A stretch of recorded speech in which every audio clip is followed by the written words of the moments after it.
Bonjour à tous et toutes et bienvenue au Good Morning Trading du 23 janvier 2019 avec un test d'enregistrement à l'aéroport parisien, dans un aéroport parisien, il n'y en a que deux de toute façon. Je vous présente rapidement l'actualité de la journée. Alors l'actualité de la journée, il n'y a pas grand chose qui tombe, notamment du simple fait qu'on n'a plus beaucoup de statistiques américaines du fait du shutdown. Donc là on n'a aucune nouvelle importante aujourd'hui et on va faire le point rapidement sur les marchés. Alors hier je vous avais indiqué que je risquais de très peu trader, voire pas du tout. J'ai quand même pu juste dans la matinée passer deux trades, deux beaux trades. Voilà, donc c'est ma début de semaine. Nous sommes mercredi maintenant et je n'ai passé que deux trades. Il faut que je rentre chez moi, donc là j'en ai pour à peu près 8 à 10 heures le temps de rentrer chez moi. Et donc je traderai à partir de jeudi. Alors sur les marchés, que j'ai extrêmement peu suivi, mais bon j'ai quand même fait attention. On a eu tout le monde qui s'est mis à baisser, on le voit là de manière assez nette. Hop, attendez, je reviens. Là c'est les cours de la nuit. On va passer en 15 minutes, on va mieux voir les choses.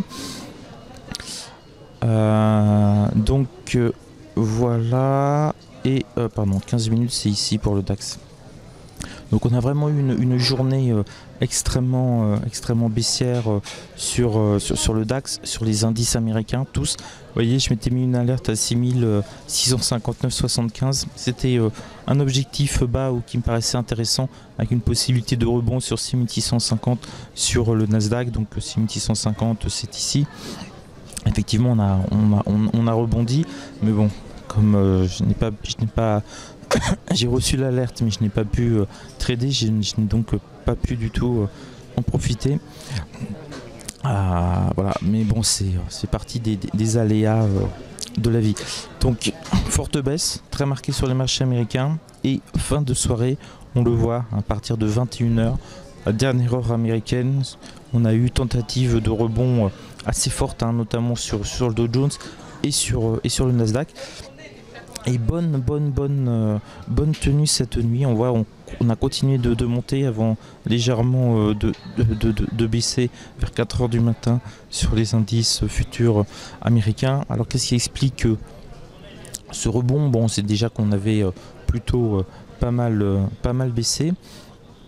Mais on se retrouve dans une zone où on a fortement augmenté. Depuis 3 semaines, on a monté non-stop. Donc je vous parlais hier d'un risque de tassement. Voilà, on a eu ce tassement. On a perdu selon les indices entre 0,50 et plus de 2% sur les indices. Donc on a effectivement ce tassement. Mais on a encore un marché assez énergique. Notamment on voit le Nasdaq qui a bien remonté.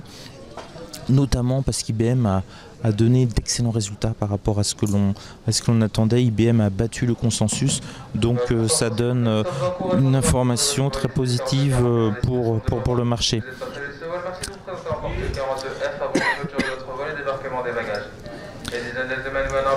Excusez-moi, ça parle trop fort, je ne peux pas parler dans le micro en même temps et me concentrer. Je ne sais pas si vous l'entendez. En théorie, normalement, vous n'avez pas dû entendre l'annonce, ou très peu, avec ce nouveau micro. Donc voilà ce que je peux dire ce matin. Je vais pas être plus long parce que je vais devoir bientôt embarquer. Mais en tout cas, voilà, on le sentait, on a un début de tassement. Pas du tout de vente en panique, mais là on a eu une sacrée journée rouge. Le marché a à peu près tenu. Et à partir de 17 h, la fermeture, 17h30, 17h45, il a lâché. Clôture européenne, souvent on a comme ça un lâchage sur la clôture européenne. Le Dow Jones a rebondi sur son point pivot hebdomadaire. Il a été cherché 24 200. Il ne s'est pas rapproché des 24 000, donc il y a eu encore de la marge. Et puis un rebond franc, puisqu'on a fait du 24 216 et on est repassé quasiment à 24 500 dans la nuit. Donc on a repris plus de 1%. Donc il y a du monde à nouveau qui revient à l'achat. marché d'incertitude difficile. On a le Brexit, on a toujours les accords entre la Chine et les États-Unis qui semblent bien partis, mais on n'a plus trop de nouvelles en ce moment. On en aura la semaine prochaine parce que les numéros 2 se rencontrent. Généralement quand les numéros 2 se rencontrent, c'est que tout le boulot a été fait. Il reste les derniers petits détails et s'ils se mettent d'accord, après il y a les numéros 1 qui se rencontrent et là on arrive à la signature d'un accord. Donc c'est un peu ce qui est pricé sur les marchés depuis le 26 décembre. C'est qu'on peut arriver à un accord entre les Américains et les Chinois.